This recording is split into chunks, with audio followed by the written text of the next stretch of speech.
Could that make human lazier thinkers? When the personal computer came along, everybody said, is that going to make people lazier because so much of work is going to be automated? We have so many automation capabilities. The performance of a computer increased by 1 million times during this time. Do we find ourselves busier or less busy? Who has said or believes that AI is something that's going to make them lazy, but AI is only going to make them more powerful and more superhuman. We can really go a long way to solving the productivity issues that we've got in Australia and around the world. If you're sitting there and you're using AI to kind of help you to do things that you don't want to do in a job that you don't really enjoy, then you potentially are not getting the full use out of it. Until one is committed, there is hesitancy. A chance to draw back. Always in effectiveness. Whatever you can do or dream, you can begin it. Boldness has genius, power, and magic in it. Begin it now, because you now have the tools to go out there and chase that thing, that itch within you, and to monetize it and to make it a reality. Are you committed?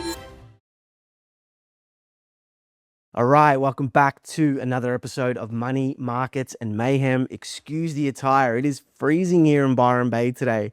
And I am just about to, fortunately for me, get on a plane and get out of this cold as I'm heading to Europe with the family. So I just wanted to get on and record something. And I'm going to throw to a section of a podcast that I saw just recently where Jensen takes down a reporter question in relation to AI making people lazy. And I think this is a really, really important thing. And I know that the guys that listen to the podcast each and every week, I know that you guys are going to be already on board for this. But my hope is that maybe you can share this with someone who's been a little bit skeptical about AI, or someone who's been a little bit slow to embrace it, because I think everybody really needs to embrace it. We have an opportunity at the moment with this technology, with this tool, to move towards our purpose and our passion. And I know it sounds woo-woo, but I think it really is going to be enabled, right? And so there's a distinction and a real differentiation between fulfilling tasks and fulfilling your purpose. And this answer to this question was masterclass. So I'm going to throw it on now, and then we're going to riff on it for a little bit. And then I'm going to go finish packing, and I will give you updates from overseas. Could that make human lazier thinkers? Because if everyone has a powerful assistant, then what happens to mastery? Well, I think you could use history as a guide. When the personal computer came along, I think that everybody said, is that going to make people lazier as a result, because so much of work is going to be, so many tasks will be automated? And then when the internet came along, are people going to stop being smart because all the information is at their fingertips? And then before you know it, mobile cloud came along, so it's actually in our pocket. So we don't have to remember anything anymore.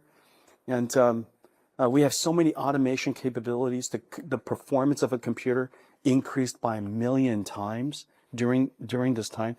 Do we find ourselves busier or less busy? And I think the answer is we found ourselves busier. And the reason for that is because we became more ambitious. The type of things that we could do is greater than ever. Our students today that are graduating, they're 100 times smarter than when I graduated. What they know, what they can do, their exposure to the world, the knowledge they have, the wisdom that they somehow imbued, all of that capability was made possible because of information technology.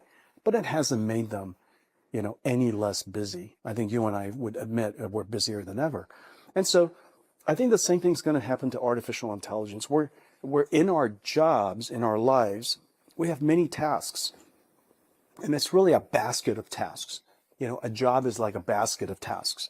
Many small components of things that in totality brings meaning to our work. It allows us to achieve our purpose of our work.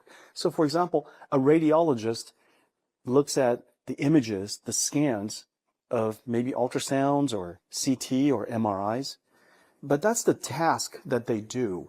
And now it's completely AI automated. But their purpose is really to diagnose disease, help patients get well, help them understand their disease better. So the purpose of a job is a collection of tasks, a basket of tasks. Many of those tasks will be automated. And my sense is that as a result of automation, we can focus on the harder parts of our work, and the harder parts of our work is elevated as a result. We can be more ambitious. My guess is that we'll probably be busier. The opposite. I just said the opposite of what most people say. And I'm living proof of it. You are living proof of it. Guys, how brilliant is the answer to that question? Like, I think Jensen is one of the most phenomenal speakers, salesmen, and CEOs, innovator, extraordinaire, that the world has ever seen. I think he's been so underrated for so long because for some reason he doesn't carry the controversy of a Steve Jobs or a Elon Musk. But the man is really brilliant. And if you've listened to him speak a number of times, he often says the same things. He has such a clear map of the way the world works in his head. And so when people ask him questions like that, he's able to come up with these brilliant responses. But the reason that I started with that in this episode is because I think it's a super important point. And I know that the majority of people who watch this show and who engage and interact with me weekly are already on that bandwagon that AI is only going to make them more powerful and more superhuman. And I know personally that since I really started using these LLMs and since they've gotten better and better, I become busier and busier and busier, and my to-do list gets bigger and bigger and bigger. And I'm able to be more productive because some of the things that previously were really, really hard to do, I'm now getting AI to do them for me. But there's an endless use case of things for me to be working on. And I think that the really important thing, and the thing that I want to stress, and even if you at home have gotten this, hopefully you can pass this video on to someone who may not um, be looking at AI the way that you are, or if you've had a friend or a family member who has said or believes that AI is something that's going to make them lazy, maybe you can share this video with them, because I really think this is an important thing.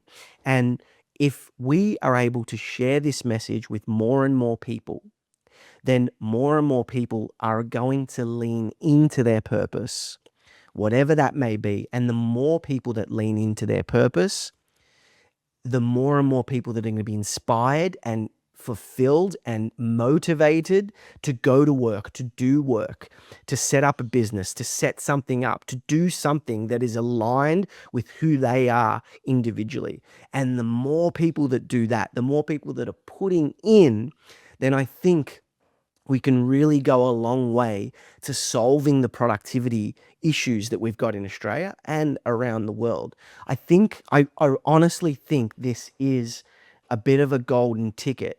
And for so long, Steve Jobs would say things about working on your passion, right? That you should choose your passion, because if you're going to be, it doesn't matter what you do, there's going to be difficulties, there's going to be setbacks, and it's going to be easier to deal with those difficulties and setbacks if you're working on your passion project.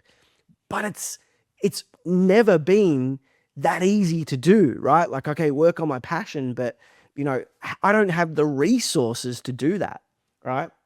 And now you kind of do. You have those resources on your PC or on your phone. And I think it is super incredible. And the way that Jensen broke down the differentiation between purpose and task, I think is amazing. And so what I want, and the message that I kind of want everyone to kind of take away and potentially audit the way that you're currently using AI at the moment, is I want everyone to kind of ask themselves, are you using AI to fulfill tasks? Are you using AI to be more productive? Or are you using AI to make you more efficient in being able to work on the thing that you're most passionate about, right? If you're sitting there and you're using AI to kind of help you to do things that you don't want to do in a job that you don't really enjoy, then you potentially are not getting the full use out of it, right? Like I had someone recently ask me, he said, I'm currently working for a company who consults with relation to using AI. And I'm wondering if I should start consulting for small businesses on the side. And I haven't had a chance to answer the question. It was on Instagram and I get so many messages like these that I can't answer them all. And if he's listening, he's going to get lucky because I answer the question here. But my answer to that question would be, well, are you passionate about teaching consulting? Right? Like if teaching consulting or teaching people how to use AI is the thing that you're passionate about, then sure, go and do that. But if it's not, choose something that you are passionate about and use AI to help you bring that passion to the world. So I'll give you another example. I recently had a call with one-on-one call with a beautiful couple who've been following the videos, and they're looking at ways to kind of better their lives. And honestly, they are sovereign operators already, right? Like, and I think the important thing to note is that a sovereign operator, it's not measured. Your ability to be a sovereign operator is not measured by how much money you've got. It's about your mindset. It's about your ability in any situation to feel free, no matter what country you're in, no matter what tax bracket you're in, no matter how much tax you're paying, no matter what the government says or the news cycle is saying. A sovereign operator is someone that has the ability to feel free anywhere in the world and then makes choices based on those feelings. The money is a byproduct of that. The money is just the result of living that way, right? And so these guys came on and they asked me all these questions about what they should do, how they should invest, and things like that. And one of the guys, the partner, the husband, was a wedding photographer, and his passion is wedding photography. But being a wedding photographer, going out there and capturing the weddings, it's not something that's scalable. You can only really do 1 or 2 a week because weddings only fall on a weekend, right? And so it's not a scalable business. But there's many, if photography was a passion and you didn't want to trade your time for money, there are many things with relation to photography that you can share with the world, right? You could create a guide or a course on how to choose the perfect photographer for your wedding to make sure that you get an album that is your pride and joy for the rest of your life. Or how do you, if you don't have the budget for a wedding photographer, how do you get that cousin that likes to play with the camera or the phone to take awesome wedding photos for you on a shoestring or, for free? Like, there's so many different things about photography. There's so many hobbyists. If you're going on a holiday, how do you take photos that are fit for a wedding magazine, right? There's so many things, right? Because what do people want in this social world? Well, they want to capture memories, right? Why is social media so popular? It's because people want to capture memories, all right? I think that we looked at a bunch of Polaroid pictures that we had from a previous holiday. We took a Polaroid camera with us and we had the printed out photos, and they're just so precious and prized to us, right? And so there's a number of different things, but photography is an emotive thing. It's one of those things that you can create so many courses and things for. What's the point? The point is that you can use AI to build these guides, right? Previously you might have had to get a graphic designer, etc. Now you don't need to. You can use AI to kind of take the photos that you've got, right? So this guy could take all the photos that he's got from the best wedding he's ever shot. He could load them up into ChatGPT 5.5 and he could ask it to give a breakdown on why each photo is brilliant. The lighting, the shade, the angle, the distance, the foreground, the background. And so he wouldn't even have, like, he could add his touches and his reasons, but he could like AI could help, could build the skeleton for those guides, right? There's so many use cases that you can go with AI. The secret is the passion. The secret is the passion. I often used to say that sales is just a transfer. A good salesperson is someone who can transfer passion, their passion, to someone else, right? And so if you have a passion within inside you, then the question that you need to be asking, you need to be sitting with a pen and paper or your LLM of choice and ask them, how can I transfer this passion that I have for this thing to an audience, right? At first, you want to do it to an audience that you can grow. Don't think about monetizing it straight away. Like, I've been doing podcasting now for 2 years.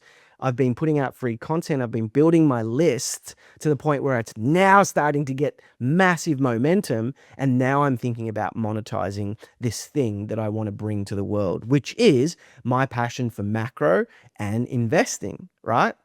And so everything I do now, everything I do is going to be aligned to that purpose. My purpose, if I was to sum it up in three lines, is make a lot of money, help a lot of people, and have a lot of fun. That's what I want to do, right? And so everything that I do with my AI now revolves around those. Make a lot of money. Well, it's what do I invest in? How do I monetize my following? Help a lot of people. Well, everything I'm doing it in the public face. I'm giving away content. I'm giving away free value because I'm doing it to help a lot of people at the same time. Make a lot of money, help a lot of people. So I get to tick 2 of those boxes. And the last one is have a lot of fun.